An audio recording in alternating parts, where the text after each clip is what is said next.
Ukraine యుద్ధం ఆగే అవకాశాలు కనిపించడం లేదు. యుద్ధం కొనసాగుతుందన్న సంకేతాలు కనిపిస్తున్నాయి. ఈ మేరకు అమెరికా అధ్యక్షుడు డొనాల్డ్ ట్రంప్ చర్యలు అద్దం పడుతున్నాయి. రష్యా, యుక్రెయిన్ అధ్యక్షులు పుతిన్, జెలెన్స్కీలతో ఫేస్ టు ఫేస్ మీటింగ్స్ ఏర్పాటు చేయడం కష్టమని ట్రంప్ అభిప్రాయపడ్డారు. యుద్ధం ముగింపు కోసం వారు కలిసి పనిచేస్తారా లేదా అనే విషయంపైన తనకు స్పష్టత లేదన్నారు. భవిష్యత్తులో వారిద్దరి మధ్య జరిగే సమావేశానికి తాను హాజరవుతానో లేదో అని కూడా తెలియదన్నారు.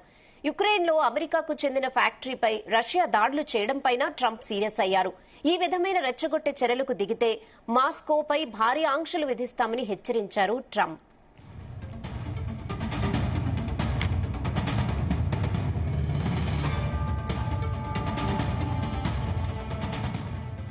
యుద్ధం ఆపేందుకు తాను ఎన్ని ప్రయత్నాలు చేస్తున్నప్పటికీ పుతిన్ చర్యలు ఏమాత్రం సంతోషంగా లేవన్నారు ట్రంప్.